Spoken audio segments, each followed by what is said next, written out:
Bueno, entonces, a partir de esto nos preguntamos, ¿Stuxnet falló? Stuxnet logró dejar sin funcionamiento a 1000 centrifugadores de las 9000 existentes. O sea que en ese sentido podríamos decir que Stuxnet sí falló, ¿no? Porque el objetivo era dejar a las 9000 centrifugadoras sin funcionar. El tema también es que estas centrifugadoras que vemos acá no son fáciles de conseguir. No es que Irán va y le pide a una empresa, te compro 1000 centrifugadoras. Son difíciles de conseguir, generalmente se las compran a otros estados o cuesta mucho conseguirlas. O sea que ya que Stuxnet haya roto 1000 centrifugadoras, ralentizó bastante todo el proceso de enriquecimiento de uranio. Pero no afectó las 9000 que realmente era el objetivo. Otro tema interesante es que Stuxnet fue diseñado para ser encubierto, para limitar el daño colateral y para no escapar a Internet.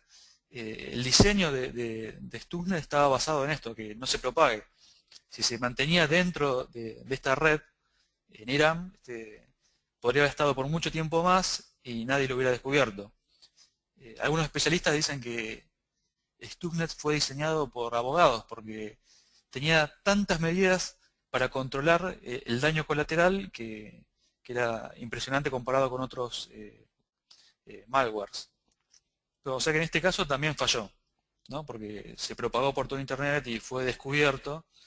Y como vemos en el punto 3 no solamente fue descubierto, sino que también capturado e interrogado. O sea, se han escrito muchísimos papers relatando cómo funciona Stuxnet y uno de los principales problemas, como vemos en el punto 4, es que se produjo el efecto blowback, como lo llaman los americanos, o sea que es como un boomerang que les volvió, porque ahora le han dado al mundo un arma que después vimos que fue modificada con Dooku y afectó a otros lugares en Internet. O sea que hoy en día Stuxnet es como un arma open source de millones de dólares, que cualquier estado bueno, lo puede tratar de modificar y lanzarlo contra Estados Unidos en este caso.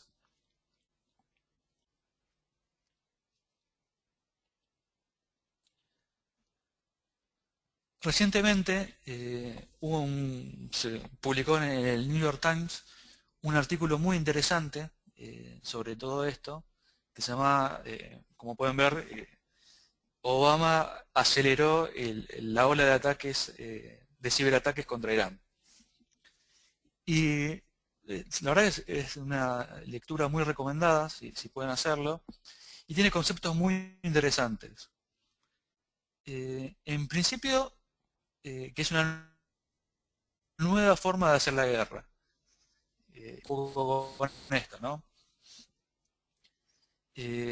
Como pueden ver, como dice en ese párrafo del artículo, en los 40 Estados Unidos desarrolló los misiles intercontinentales, en los 50 no, perdón, en los 40 las armas atómicas, en los 50 los misiles, en la década pasada los drones, que bueno, vimos que son muy utilizados en el Medio Oriente, y de alguna forma Obama es lo que quiere en esta década crear el nuevo tipo de armas para la guerra, que son los ciberataques, ¿no? O sea, es una nueva forma de hacer la guerra. Y también, como fue declarado por el Pentágono hace muy poco, es un nuevo dominio de seguridad, así como está el aire con la Fuerza Aérea, el mar con los marinos y la tierra con el ejército. Ahora también hay un nuevo dominio de seguridad que es el ciberespacio, ¿no? Que va a contar con personal militar especializado en este tipo de guerra. O sea, lo que vemos es que se está apostando fuertemente a todo este tipo de guerra, se está invirtiendo miles de millones de dólares y bueno, Estados Unidos quiere estar a la cabeza de todo esto. También es interesante de este artículo todo lo que se refiere a ataques esponsoreados por el Estado, ¿no? Que seguramente lo habremos escuchado muchas veces. ¿Qué es un ataque esponsoreado por el Estado? Eh, Como vimos al principio que la ciberguerra es un poco asimétrica, pero en los casos de las ciberarmas como Stuxnet, solamente pueden ser construidas por un Estado, porque tienen millones de dólares de inversión, tienen que ser construidas por un grupo muy grande de ingenieros, especialistas en el tema, y en el caso específico de Natanz, de la planta de Natanz que enriquecía uranio, eh, se montó todo un laboratorio con las centrifugadoras de gas. Como habíamos dicho previamente, o sea, estas centrifugadoras, estos cilindros que vemos ahí en pantalla, no es que pueden ser conseguidos en cualquier lugar. El laboratorio que logró armar Estados Unidos para probar Stuxnet se debió a que, bueno, pudieron conseguir algunas de las centrifugadoras que tiene Irán a través bueno, una persona del gobierno pakistaní y que habían quedado sin utilizar en algún lugar, ¿no? Entonces, con esas centrifugadoras armaron un laboratorio y probaron Stuxnet. Pero si hubiera sido de otra forma, hubiera sido muy difícil de conseguirlos, ¿no? Porque son sistemas que no están en todos los países. O por ahí se los vende Rusia a Irán o China a Irán, pero los países occidentales no los pueden conseguir. O sea que cuando hablamos de ataques esponsoreados por un Estado, nos referimos a este tipo de ataques, ¿no? Que no hay otra forma de hacerlos si no hay un Estado atrás, porque son los únicos que poseen este tipo de recursos. En el caso de Stuxnet, también bueno, vimos que ataca vulnerabilidades de Windows y atacó vulnerabilidades que eran zero days, o sea que no eran conocidas en ese momento. Esto también requiere mucha inversión de dinero. En el 2009, en la Ecoparty, Pedram Amini dio una charla que fue una de las primeras charlas sobre el mercado de las vulnerabilidades. Él contaba que hay diferentes tipos de mercados. Está el mercado blanco, por llamarlo de alguna forma, el mercado legal, que bueno, son empresas como Tipping Point, eDefense, iSight, que le compran a los investigadores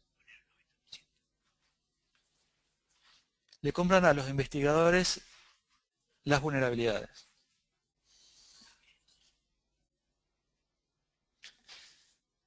El costo de las vulnerabilidades, como podemos ver, van, no sé, desde $20.000 hasta $100.000.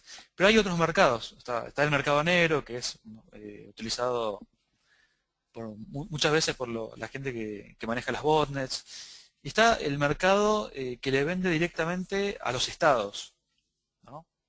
Esto es también muy interesante. Hay gente que descubre vulnerabilidades y se las vende directamente a los estados por números siderales, que pueden llegar hasta, como vemos acá, $1.000.000. Y estas vulnerabilidades son las que luego pasan a estar en ciberarmas como son Stuxnet u otras. Esta es una charla del 2009, ya en el 2009 estábamos hablando de todo esto.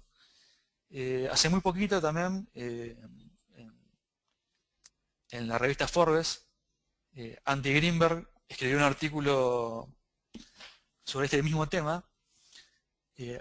Esto es de marzo del 2012, hace muy poco. Y comentaba de los hackers que le venden las vulnerabilidades a los gobiernos.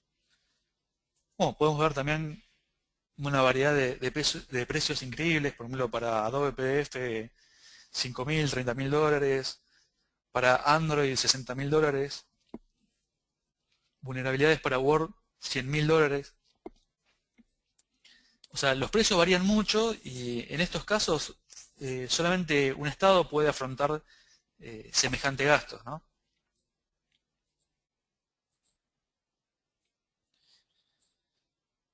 Bueno, para cerrar esta breve introducción a todo lo que es ciberguerra, no quería dejar de mencionar algunos conceptos que tienen que ver con el marco legal, si podemos llamarlo de alguna forma. En primer lugar, un ciberataque puede ser considerado un acto de guerra. En lo que hoy se conocen como las leyes de la guerra, que son tratados internacionales o doctrinas sobre el tema, obviamente no hay nada legislado sobre lo que son ciberataques, o sea que es un gris total. Nadie sabe eh, cómo enmarcar este tipo de ataques de un estado a otro estado. Después de los ciberataques de Rusia a Estonia, la OTAN creó un centro de estudios que bueno, está avanzando bastante sobre este tema, pero todavía no terminó de publicar ninguna doctrina interesante sobre este tema, ¿no? O sea que es un gris total. Eh, Otra de las preguntas que también son interesantes es ¿cómo se debería responder a un ciberataque? Por ejemplo, un estado ataca una planta eléctrica de otro estado y deja a una población sin energía durante, no sé, una semana. ¿Cómo se debería responder a esto? Uno podría pensar, bueno, si yo hice un ciberataque, me deberían responder con otro ciberataque, pero no tiene que ser necesariamente así. O sea, un Estado podría decir, no, vos me causaste un daño muy grande, se murió parte de la población por lo que vos hiciste, te voy a responder con un ataque convencional y realizar un ataque con misiles o un bombardeo. O sea que en este sentido tampoco se sabe cómo se debería responder. En Estados Unidos los militares tienden a pensar en la teoría de la equivalencia. O sea, viendo el daño que me causaste vos, yo te puedo responder de la misma forma, pero con un ataque convencional. O sea que, por más que un ataque o que la ciberguerra sea asimétrica, tampoco quiere decir que todos los países que son no industrializados van a comenzar a lanzar ataques contra los países desarrollados porque pueden hacerlo. No va a pasar eso. Porque de alguna forma saben que si están atacando a un país desarrollado, saben que estos pueden responderle con un ataque convencional y tienen que estar preparados para ello. Eh, bueno, otras preguntas es, ¿qué pasaría si dos estados en conflicto utilizan la infraestructura de un tercero neutral? O sea, si utilizan los servidores que están en otro país para lanzar los ataques, o si están pasando por el espacio de internet de ese país. Todo siempre haciendo la analogía con un conflicto real como lo conocemos hasta ahora. O sea, toda la gente estudiosa de los conflictos, de la guerra, tiene que enmarcar la ciberguerra dentro de lo que es lo que se conoce. Porque hasta ahora no hay nada que lo separe. Así que son todos preguntas que hacen a esto, ¿no?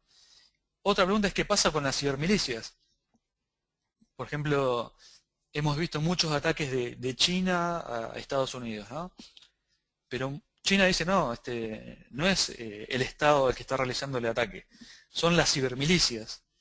En ese caso, ¿cómo debería reaccionar los Estados Unidos? O sea, ¿es un ataque real de un Estado a otro o es un acto de terrorismo y entonces no se podría marcar dentro de lo que es una guerra? Eh, son, es otra de las preguntas, ¿no? O sea, en el ámbito legal es muy complicado cómo enmarcar la ciberguerra. Recientemente leí en Twitter un consultor, un especialista en seguridad que también conoce mucho el tema de ciberguerra, que lanzaba esta definición, ¿no? Eh, que él hablaba de que los beneficios de la ciberguerra. Decía que cuántos americanos, israelíes o iraníes están vivos hoy debido a que no se bombardeó la planta de Natanz, ¿no? Uno si lo lee así también puede pensar que